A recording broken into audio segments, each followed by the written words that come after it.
Welcome to Tell Me Your Story, New Paradigms for a New World. I'm Richard Dugan, your host, and I thank you so much for joining us on the program today. Very interesting program. I think you're going to enjoy this. It really ties into, I think, what we have been promoting for, well, quite a long time, since September of 2019, because this ties into listening to that still small voice as well. But also listening to one's body. We're going to talk about the true body intelligence. That's right. Today we're going to discuss what that really means, what that's all about with my special guest. And I'm so grateful that he has joined us. And again, this is the first time that I have ever interviewed anyone from, I can say it, Christopher Lee Maher.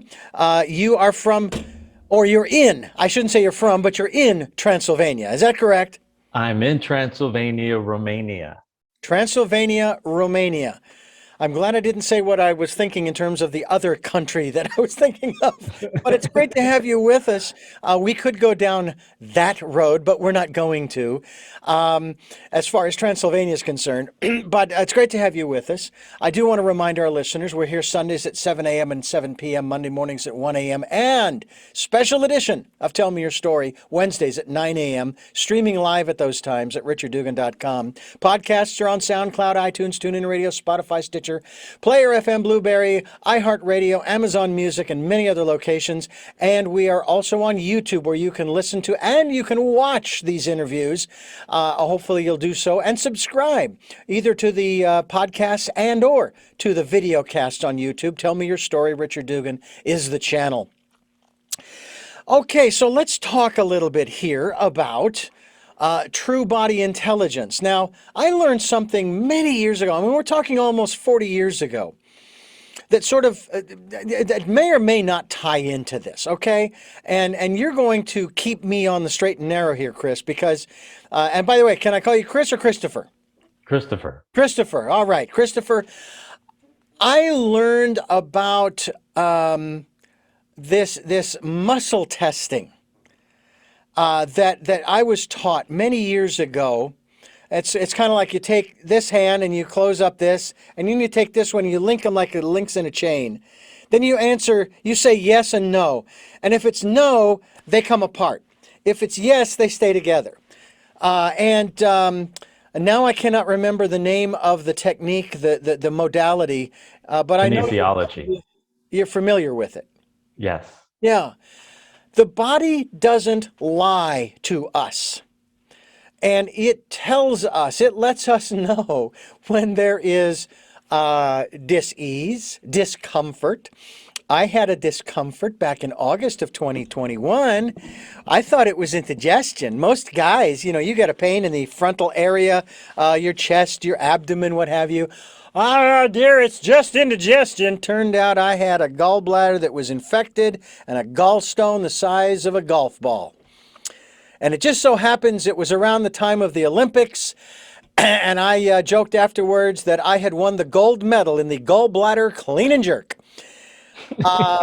So the body was telling me something, but also there had to have been symptoms that I wasn't picking up on that could have notified me prior to all of that. Not that I could have really done anything to reduce the gallstone necessarily, or the infection. I don't know, maybe. But at least I would have been forewarned that, oh, you know what? You better go see a doctor, have it checked, and then at least it wouldn't be emergency surgery, because that's what it was. Mm-hmm. Is that what we're talking about when we talk about true body intelligence? The body is intelligent, if you will, and it communicates with us, right? Constantly. I mean, true body, constantly. And one of those clues would have been having an intense amount of gas. Okay. Did not? Yeah. So, but that's one. The gallbladder's job is to do what? Is to concentrate the bile. Right, and then send that concentrated bile down to digest and the fat inside of the protein that you just ate. Mm-hmm. Besides some other things that it's meant to do. So, but true body intelligence is more about getting, I would say, systems that allow you to address whatever's going on for you. So when you look at the average human being, everyone's dealing with some level of stress. Some people have relationship stress. Some people have financial stress. Some people have gallbladder stress. Some people have mental, emotional stress. And so those stressors, they continue to build steam in your body, meaning they get bigger every week, every month, every year. And there's always, like you pointed out, there's always a little sign. And if we continue to ignore the signs, like someone in a car driving up a hill and it says dead end, cliff, and the person, what do? The average human being, they keep on driving because they want to keep doing what they're used to doing because they're used to their routine. And so true body intelligence is about breaking the pattern. And what I mean is every person that's dealing with something that's stressful has to have a successful pattern interrupt. And so what we've put together here at True Body Intelligence are systems that break those patterns and create instantaneous permanent change. Now, you have a very interesting background. You were a Navy SEAL. Yes. Now, I don't know what this means, 1.8% body fat or what have you. I don't know what that has anything to do with as far as my body fat, or I guess it's in that regard. All I know is that I went from 100 and I'll put it this way. I went from 200 pounds and I'm 5. Let's just put it this way. The last time I was measured, I was 5'8". I thought I was 5'9". At some point in my early years, I thought I was 5'11". I have a feeling that was with shoes on. Anyway, and I actually reached 200 pounds. Now, I reached 200 pounds, and it wasn't the weight that was uncomfortable. It was the number. I said, that is not me. I am not 200 pounds, period. And so if I could even get down to 195 or back to 199 even, I would feel more comfortable, because that 2 in front of the 0 is just, I couldn't deal with it. Then over a year ago, July of 2020, I was diagnosed with type 2 diabetes. All right. Now, a lot of people say, oh my God, that's terrible. Now, most of our listeners, they've heard this story ad nauseum. But I'll tell it again anyway.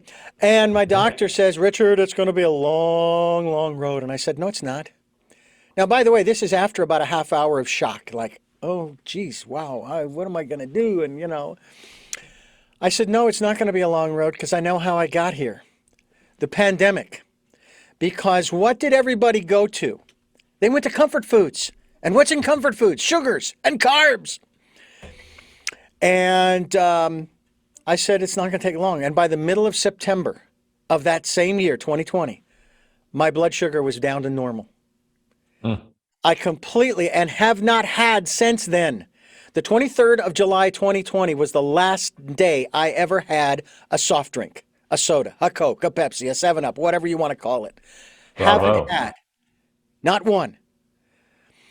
I have switched to these flavored sparkling waters that have 0 calories, 0 carbs, 0 calories, carbs, and sugar. None of that. And I like them. And I was told, oh, you can still drink beer, but it has to be light beer because, again, of the carbs. Okay. It's been normal ever since. And when I went in for that checkup when I was diagnosed, I went from 195 down to 182. So good. Yeah. Then I went in for the gallbladder surgery in 2021, August. And apparently the bed is a scale too. So we got it calibrated. The nurse and I got it calibrated. I got out and she zeroed it. I was down to 174. Now, I don't think I'm wasting away. I've always wanted to be down into the 170s, because that's where I was when I was 38, which isn't probably realistic now that I'm 61. And you're still a young man, my friend. You're still a young man. And I'm just curious as to when we monitor these kinds of things. For example, my high blood pressure, I monitored it for like 3 years. I'd put the information in my memo. I still have the memos on my phone. And it became sort of an obsession. It became sort of obsessive to where I had to stop because I was driving myself nuts. It's like, are you kidding me? You're focused too much on this. Do we, is that something that can be a problem when you're talking about this true body intelligence and you're focusing on a particular area that actually, by focusing on it, you actually may be doing yourself, so to speak, more harm than good? Well, the thing about it, true body intelligence, there's no focus on dis-ease or disease. There's only a focus on wellness, Mm-hmm. meaning getting well and doing things that make you feel really good. So, for instance, I love that you had a pattern interrupt. You made a decision, and your pattern interrupt was simple. I'm no longer eating, I'm no longer drinking soft drinks. And I'm sure you pulled back a little bit on the desserts as well. And look what happened. You Yeah. interrupted that pattern that you had generated since the last time you were 38 years old. So when we look at the body and true body intelligence, we're talking about something completely different what mainstream America or anyone else really knows in the world. And what I mean by that is we're diminishing lifetime accumulated stress loads. And then the focus is on what? Doing things that make you feel good and eliminating the things that make you feel bad. Yeah. We're talking with Christopher Lee Maher, and we are talking about, he is a Navy SEAL, former Navy SEAL, right? Former Navy SEAL. And we're talking about true body intelligence here on Tell Me Your Story. We're bringing you new paradigms for a new world, whether that be globally, nationally, locally, or physically. We're trying to physical, mental, emotional, and spiritual changes in our lives to make this a better world for ourselves and everybody else around us. And we hope that you will stay with us here on the program to continue to investigate many of these areas. How did you become so interested in and then create the true body intelligence? I don't know if it's a company, organization, foundation, et cetera, et cetera. How did you come up with this? I mean, I got into this because I was in pain and I had started to lose my hearing. I started to lose my vision and I ended up with a lot of pain in my joints. I was always really lean because I was always really active. So I could basically eat and drink whatever I wanted. Now, when you're in pain, and of course, I was the type of person that when you're a Navy SEAL and you're in discomfort, you don't tell anybody because it's sort of like against the code. When you're in SEAL training and you're hurting, one of the instructors simply says, listen, if you can deal with it, don't worry about it. Which means if you can run through your pain, if you can swim through your pain, if you can do calisthenics through your discomfort, meaning you can turn on your mind, then don't put too much attention on it. And I had basically adopted that philosophy. So I was suffering, I was in pain, I was losing my hearing, losing my vision, having terrible night's sleep. I had tons of insomnia for tons of years. And guess what happened? I had to reach out to somebody because I was hurting. And then that person led me to the next person. And that person helped me a little bit. And that person led me to the next person. So it was really a deep investigation on how to get out of chronic pain, get my vision and my hearing back to normal.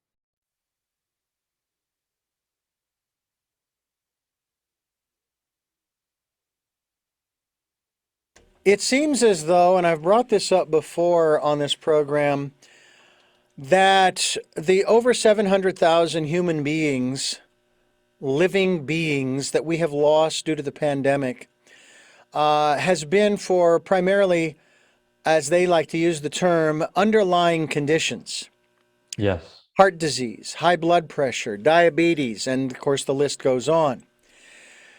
And I'm not one for conspiracy theories. I detest them. I want the facts. I want to know exactly what is going on. But it seems to me that our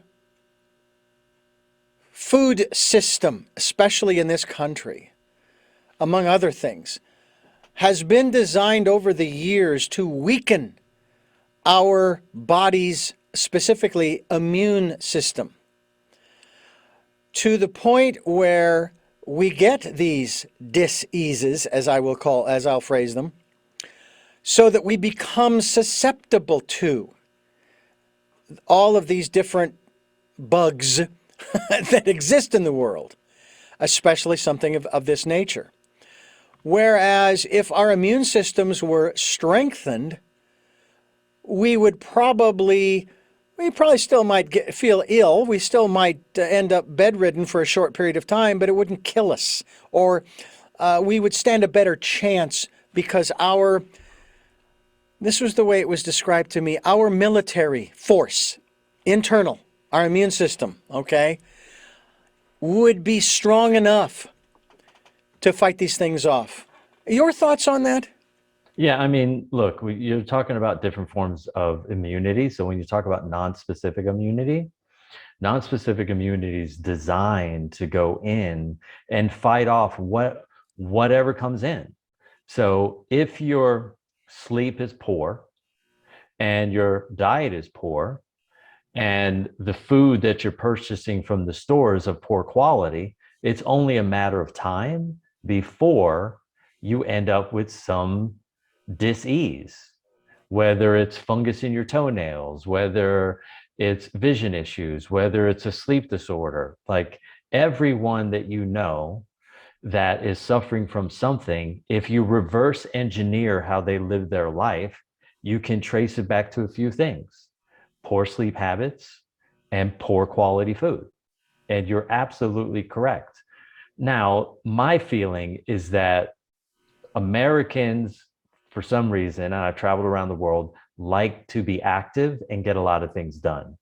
And so our food system that we have designed for our social and work habits has been one for convenience and profit. And so when convenience and profit are the priority when it comes to food, you're going to get poor quality food. Because if you want to get, I live in Los Angeles. So if you want to get high quality food in Los Angeles, you can't go to Whole Foods. You got to go to a farmer's market, right? Mm-hmm. Luckily, we have like 60 farmers markets in Los Angeles County. Wow. Well, guess what? You got to spend your Saturday, right? You got to go, you got to walk around, you got to shop, you got to pick things up. I mean, it's inconvenient, okay? It's easier to pull up to Whole Foods, run in really quickly, grab this tiny little grab and go box, throw a bunch of food in it, put it in your car and start eating, or sit at a bench outside. But it's a lot more time and energy, especially on your day off, which is Saturday or Sunday. Now you got to spend 2 or 3 hours devoted to go buying quality food. And then you got to spend time and energy preparing that food. So the average human being doesn't think about those kinds of things because they're so stressed out by the workload that they have that they don't have time to put aside to focus on what are the things that make me feel really good, because they become so desensitized, they don't even know they feel bad. Yeah, they get used to it. They totally get used to it. Yeah. It's like a good friend and a programmer that I used to produce back in the early 80s, mid 80s, back in Phoenix. His name, he was a doctor, but he was a chiropractor. Not a doctor, he was a chiropractor. And he used to talk about this all the time. He says that people just get used to the pain.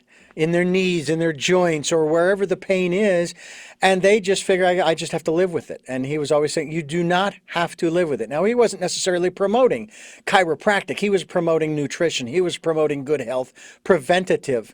We're going to talk more about this as we continue talking with Christopher Lee Maher, and we're talking about his website, which we are going to be linked to, Christopher, so that people can find out more about not only you, but also about the work that you're doing through True Body Intelligence. And of course, the website is truebodyintelligence.com. And we encourage you to go to his website and find out more about the work that he is doing as we continue here on Tell Me Your Story.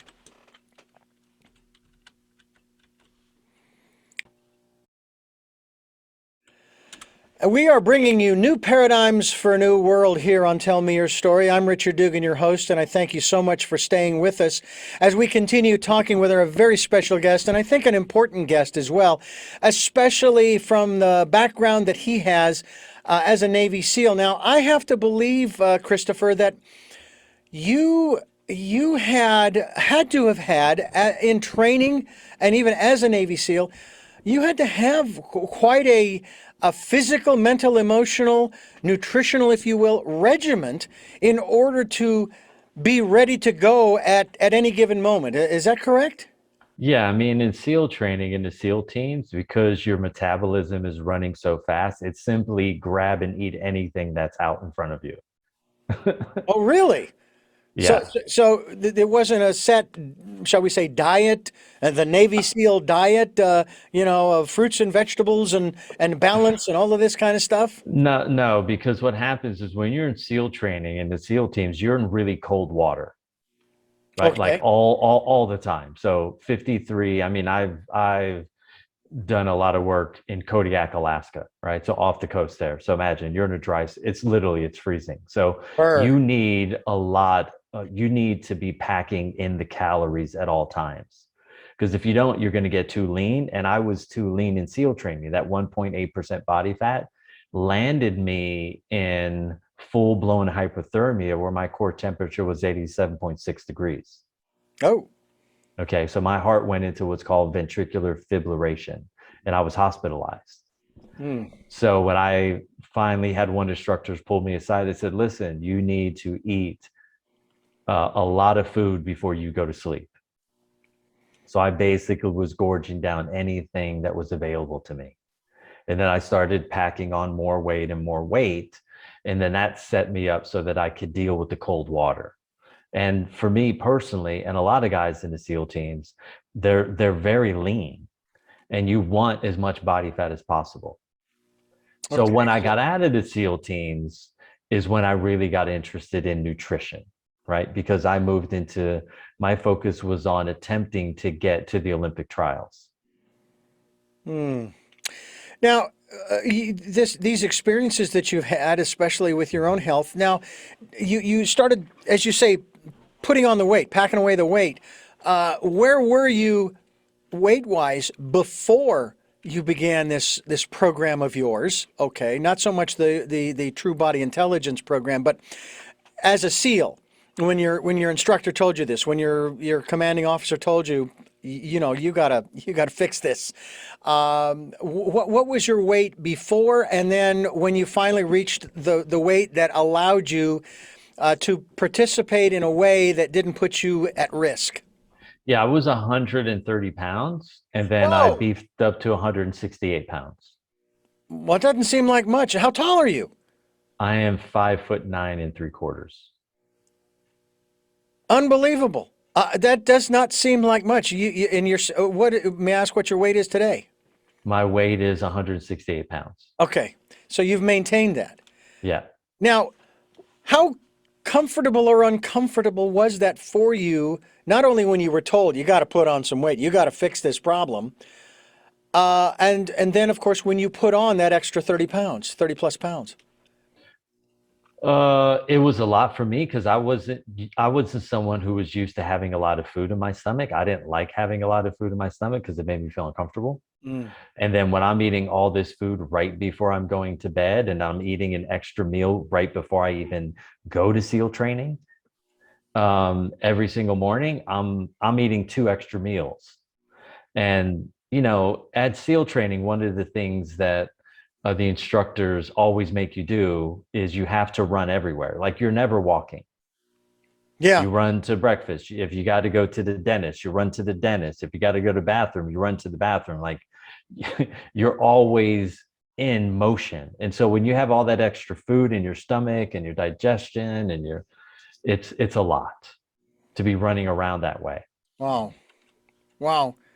Well, it doesn't sound like something that most of us would feel comfortable doing. I mean, as I shared with you just a little while ago, when I hit 200 pounds, it wasn't so much the weight as much as it was the mental the mental stress that it put on me. That's not my number. Yeah. That's not my lucky number. Yeah. Did you feel at all that way when you did put on the extra 30 pounds or so? That's really not my number. However, I've got to do this because. Yeah, I mean, I like to be lean and fast, and so that didn't really match up with sort of my personal goals, which is in SEAL training. In the SEAL teams, you have guys that are runners, you got guys that are swimmers, you got guys that are shooters, you got guys that they have a thing that they're really good at, and then the other things are kind of okay and kind of so-so. But my thing was definitely running, and when you add another 30 plus pounds to your body, it slows you down a bit. Hmm. Now you have, in terms of the work that you have done, to help people to experience their true inner power. You have 8 stepping stones, as it were, to inner freedom. Tell me Mhm. how this relates to this process, because again, as we've mentioned, this is not just a body thing. This is not just we got to get the body in shape. We're talking about the whole human being, the whole person, body, mind, and spirit, if you will. So tell us Well, about these 8 steps and how they are incorporated into the true body intelligence. yeah, well, the 8 steps are 8 modules, and each module is focused on a different aspect of yourself. So one of the modules is probably the most difficult, is called the daily drugs. And so the daily drugs are acceptable drugs. Acceptable drugs would be refined sugar, white or brown, um, food colorings, preservatives, alcohol, nicotine, caffeine, and now marijuana and pharmaceutical drugs and recreational drugs for people on the weekends. And so these substances, what they do is they come in and they create a bunch of havoc in your nervous system because they put your nervous system in fight or flight. So that's one module. And the module is there to help you move away from your daily drugs. Let's say you pick one, like, okay, what's your favorite drug is what I say to people. And they'll say, mine is caffeine. Okay, well, slowly break away from the caffeine. And then I have a plan for them.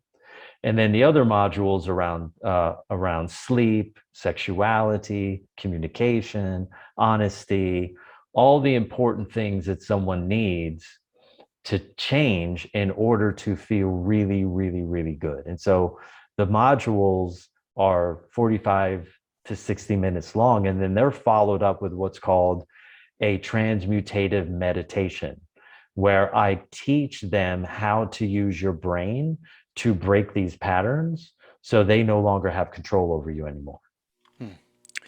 And of course, I'm sure that this is all encompassed in the book Free for Life. It's a Navy SEAL's path to inner freedom and outer peace. And our guest is, of course, the author thereof, as well as the founder of True Body Intelligence, Christopher Lee Maher, and we are talking with him here on Tell Me Your Story, New Paradigms for a New World. I'm Richard Dugan, your host, and I'm sure glad that Christopher is with us here on the program today to talk to us about these different areas. When we here on this program talk about, by the way, did you notice how I became plural all of a sudden? When we I shift back and forth. I have this condition, multiple personality a manifestation. It's not a disorder. Anyway, when we talk about this issue on the program, we also talk about listening to that still small voice. I want to talk a little bit about our inner life, your inner life, and what it has taken for you to develop that, because most people would probably think that anybody who is involved in the military or in any kind of I can't think exactly how to put it, so I'm just going to leave it at that, military endeavor. And I have to tell you that I have a great deal of respect and appreciation for what you and other people go through when they choose to enlist and become a part of that group, because I love the aspect of brotherhood, of that connection, of that community, of that commitment. You know, Christopher, I've got your six, and we ain't going, if you get hit, we ain't going to leave you behind, kind of thing. God forbid you have to be put into service and put into harm's way. But I love the fact that in the training process, that's something that they reinforce within you, that these aren't just some guys that this is your family now. All right. But it's even deeper than your blood family. All right. You may love your brother or your sister or your parents, what have you, but this goes beyond that. And I think that's one of the aspects of it that I wish we could incorporate more into our society, into our civilization. Then we might not have quite the polarization in this country in particular that we have. But that aside, most people would not think that you would have much of a spiritual side to you, because all they see is the outer physical manifestation of what it is that you are being trained for, or trained to do, trained to learn, and so forth. Can you talk to us a little bit about if in fact there is, because I know they have chaplains, and that's a different story. But tell me about the spiritual aspects, let's just say, of being a Navy SEAL. I think the spiritual aspect for me and a lot of guys in the teams is when you're there, you understand right and wrong. For me, spirituality is about your ethics, your morals, your values, and your principles, and your integrity, and how willing you are to honor those when it's easy not to. Okay. Sometimes you have to lean on meditation. Sometimes you got to lean on discipline. Sometimes you have to lean on an open mind. Other times you have to be willing to use a critical mind to look at yourself objectively. Sometimes you have to seek peace from within. Just get away, clear your mind, and get back to your center. And so a lot of guys use different things. I mean, for me, my spirituality when I was in the SEAL teams was prayer. Mm-hmm. Or on my weekends when I was away from SEAL training, I would go for a run. Or when I was in the SEAL teams and we were deployed and we got finished our work day, I would go for a run. I would go play basketball. I would go to the chapel. I would meditate. I would do whatever I needed to do that felt good to me. If I started to get a little bit too stressed or too full of myself. And the guys in the SEAL teams, they make sure you never get too full of yourself. Yeah. Now, do they that's not referred to as that's not referred to as hazing necessarily, but it is a way to sort of keep you in check so that you don't go off on your own. Because one of the things that I've said, and I've observed from the outside, bear in mind that I'm on the outside here, is that being a SEAL is not a democratic system. You do not get to choose, nor do you get to exercise your constitutional right of individualism within the structure of the military, because if you did, nothing would get done. Because each guy is going or gal is going to go off and do their own thing, thinking they know better, right? Yeah, well, the good thing about the military, you're absolutely correct. The good thing about military is they have rank. Yeah. And so rank is based on your skill level and how well you can operate, plus the amount of time you have in service. And so that kind of helps keep guys in check, especially in the SEAL teams, because when you get into your first platoon, the guys make it really obvious to you. My LPO came up to me and he said, "Look, you're an FNG, and while you're in this platoon, which means you're an effing new guy, Mm-hmm. I hope I never hear your mouth." Which meant you're an effing new guy. You're here to learn how to be an operator. Shut up and listen and pay attention. And that for me was a shock, because I was thinking, I went to a boarding school growing up and there were 16 guys in my student home. There were 16 guys in a SEAL team platoon. I thought I was going to go in, it was going to be buddy buddy. But the LPO and the chief kind of let me know right away, you don't know anything. You need to pay attention to everything. And I thought, okay, I got the message. Mm-hmm. But there are still some individuals who do and go in, and it takes a while for them to get the message, doesn't it? Yeah, well, not in the SEAL teams, No. Okay. because they are going to take it to you. There's not going to be any holding back. And guys are looking for a reason to put you in check. Okay. Okay, Now, so and that's something that they have to be trained to do too. They have to be trained that, look, this is the way you're going to treat the FNGs. All right. yeah, Because we have to have discipline. They have to know that the orders that you give, they have to follow, and so forth. And I know that there's an oath that one takes when entering, if I'm not mistaken, that has well, something to do with that. Is that correct? no, No? the only oath that there is the only easy day was yesterday. That's it. That's the only oath they have. And Okay.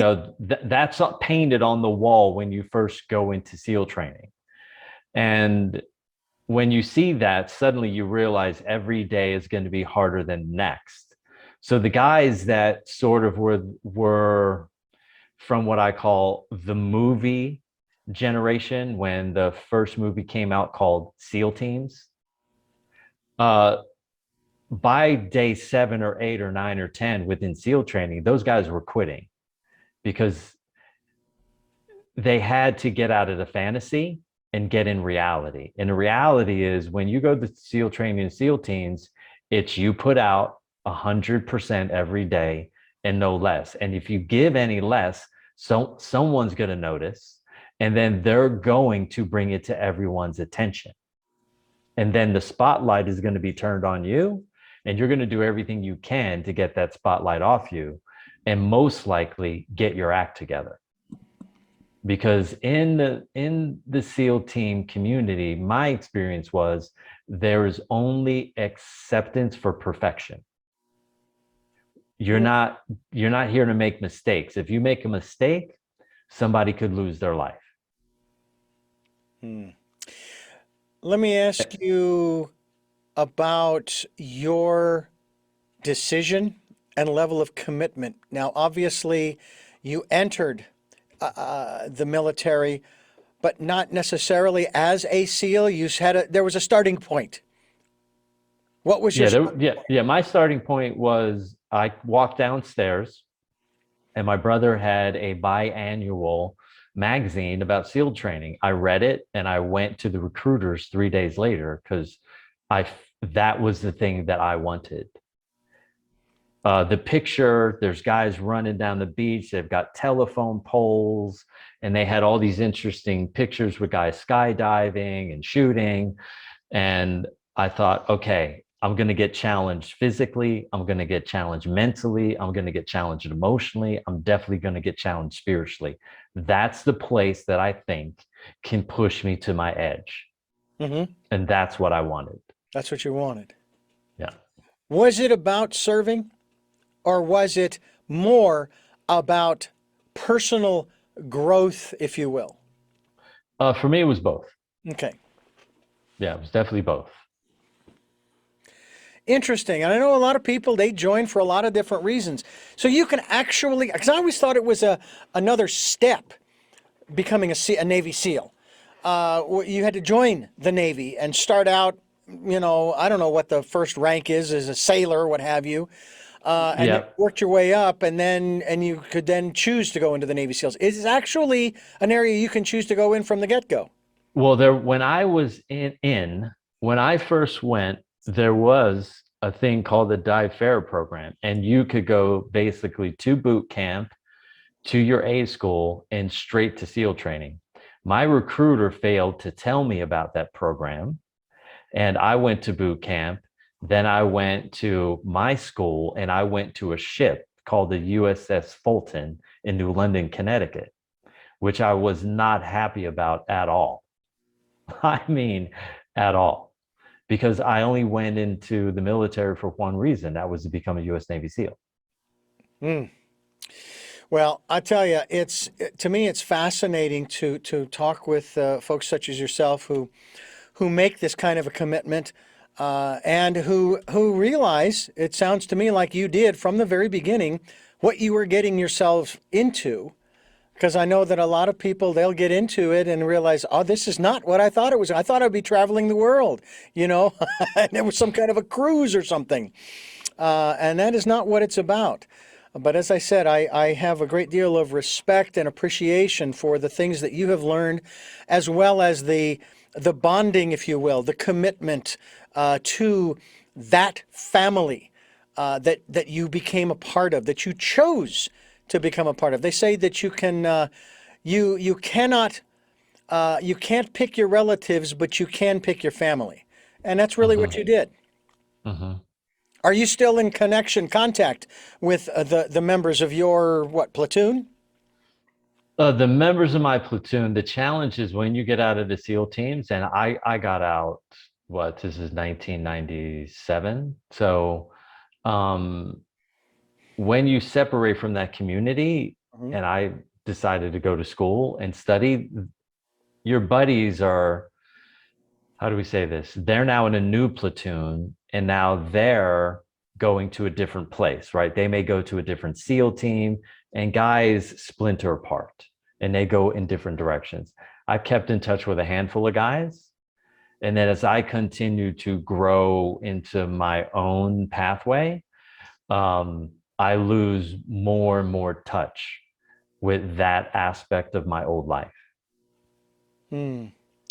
Well, I'm glad that you are in touch with us here on Tell Me Your Story. I think that these are the kinds of stories people need to hear about in terms of not only the life that you chose through the Navy SEALs, but also the life that you have chosen up to this day with TrueBodyIntelligence.com, True Body Intelligence, and also the book that you have written. And I think that again, I think it's really, really important for people to be aware that if you're going to live your life, and I'd love for you to talk about this in just a moment, but if you're going to live your life, then live it. Do something with it. Free for Life is the title of the book. It's a Navy SEAL's path to inner freedom and outer peace. And we are talking with the author, Christopher Lee Maher, and he is the author of this book, as well as the founder of True Body Intelligence. As we continue here on Tell Me Your Story, I'm Richard Dugan, your host, and we're very grateful to have our guest with us here on the program. By the way, Christopher, if I haven't mentioned it already, we are going to be linked to your website so people can get more information about the work that you are doing, as well as get a copy of your book, which I'm sure is available on Amazon and all of the traditional outlets that are out there. It's easy to find. Just put in Free for Life and go from there, or click on the link that we have through the SoundCloud app. When you're listening to the interview, you can click on his name and boom, it's going to take you right to his website. Let's talk a little bit more about this inner life, if you will. How were you raised spiritually? I was raised initially Catholic, and then I went to a boarding school for 10 years, and it was non-denominational. And I was in the chorus, in the choir, and so when I went to church, I got into the singing and the feeling, and I loved the final message. And the boarding school that I went to is in Hershey, Pennsylvania. It's named Milton Hershey School. And they always had some very interesting person around the world come in every Sunday and give us a powerful message. And I sat there for 10 years, maybe 47 Sundays out of every year, and I listened to a powerful message. So we're talking 470 to 500 insanely powerful messages from really interesting, highly developed humans that went through something in their life and found some value and found a really deep connection with spirit. And they wanted to inspire and share something personal. And today, your inner life is more focused because you're not in the midst of that experience, if you will, of being a Navy SEAL. Are there certain aspects of that you absolutely wish you could go back to, and not so much re-experience, but continue to experience that really, shall we say, fed your soul? Yeah, I mean, the camaraderie for me was sort of like the one that I had when I went to boarding school. As I said earlier, we had 16 guys in a student home, we had 16 guys in a SEAL team platoon. And in a SEAL team platoon, you basically have four officers. And in every student home I was in boarding school, we had four officers. So there was a lot of crossover. I miss that, but what I've done instead is I've decided to spend my time and my energy and all of my efforts building another family of people that have like minds and are focused in the same direction. Right? They're into growing themselves mentally, emotionally, physically, and spiritually. Diet is important to them, being of service is important to them. And now I've grown a whole new family. And the difference is there's never anyone in my life attempting to cut me down.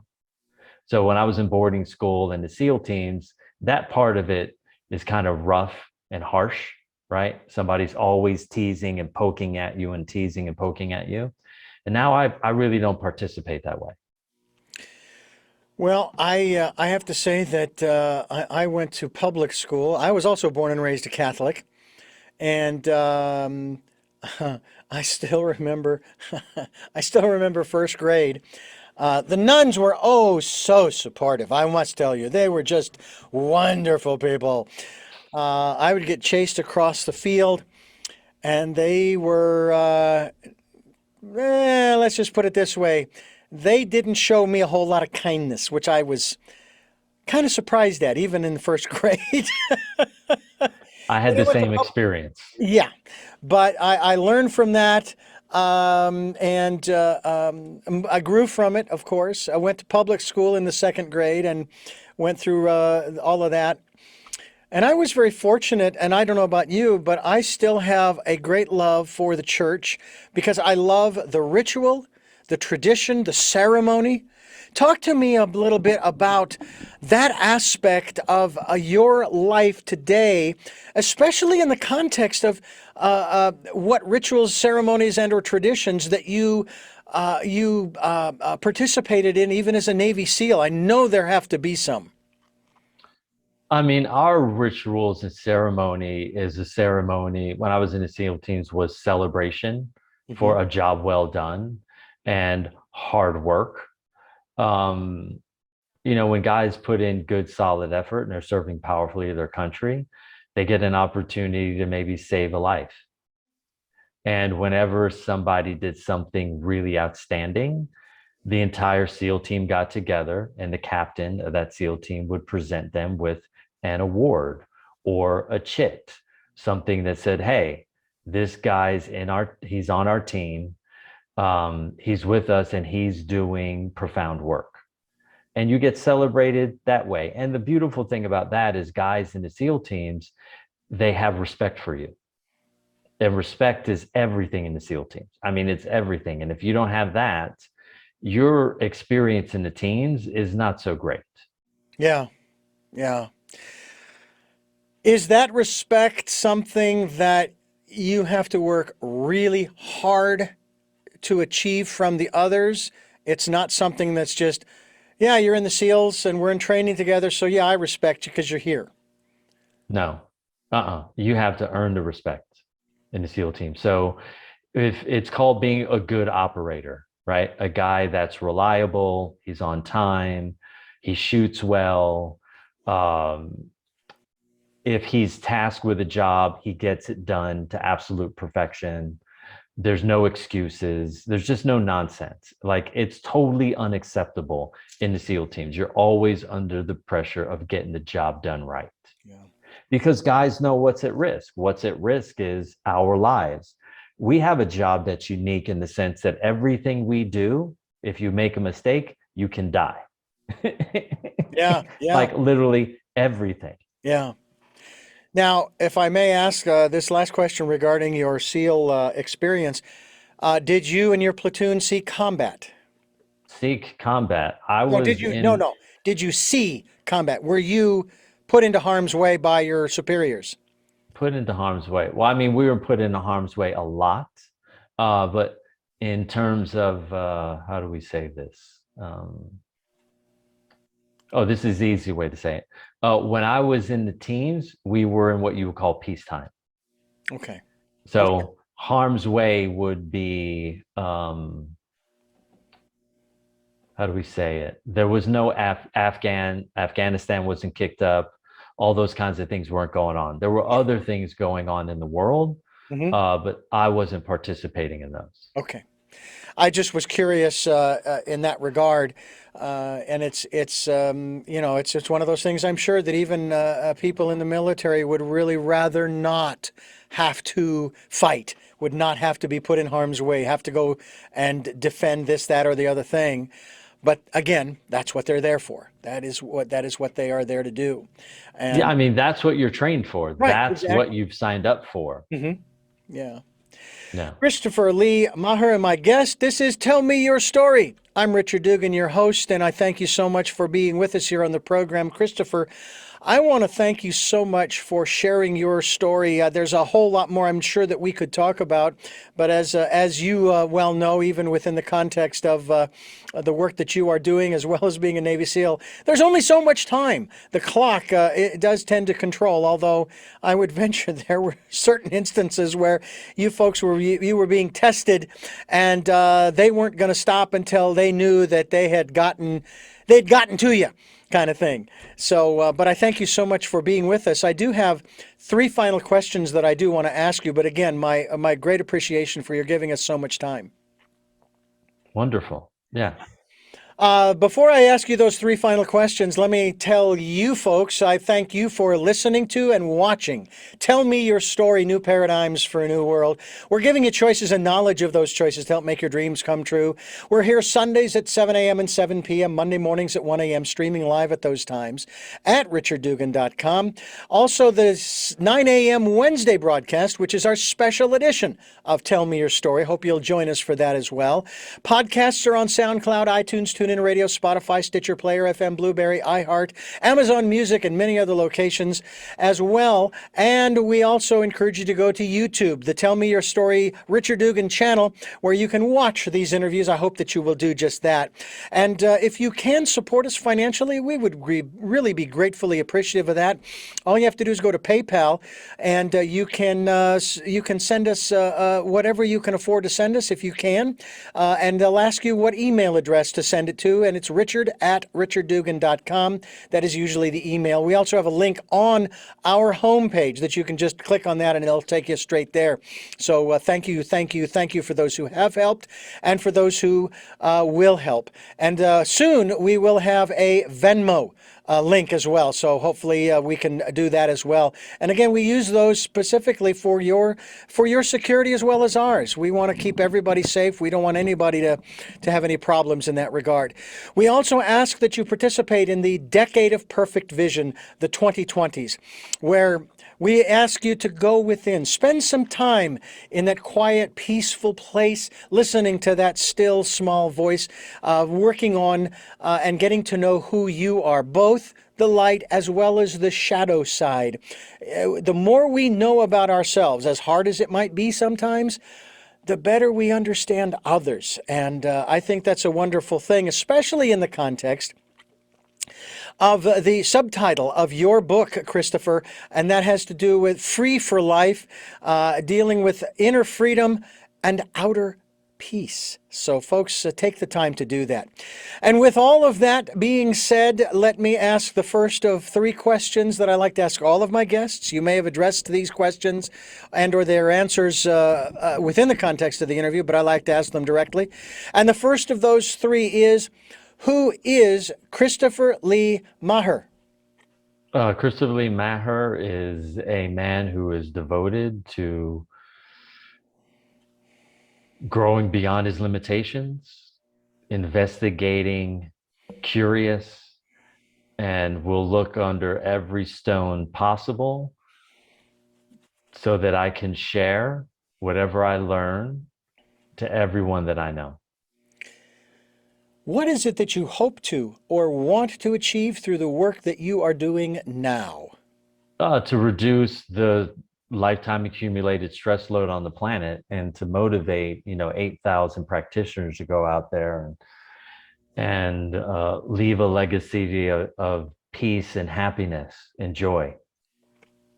I love it. And finally, what is your life's purpose? Oh, to love and be loved, to be kind and receive kindness.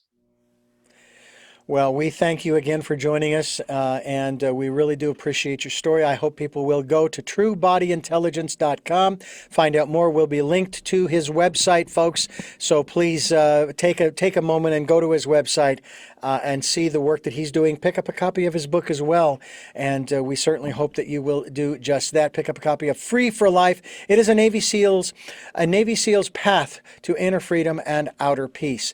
And I thank you for listening to and watching Tell Me Your Story, New Paradigms for a New World, where we're giving you choices and knowledge of those choices to help make your dreams come true. Until our next broadcast, podcast, videocast, love to Lal.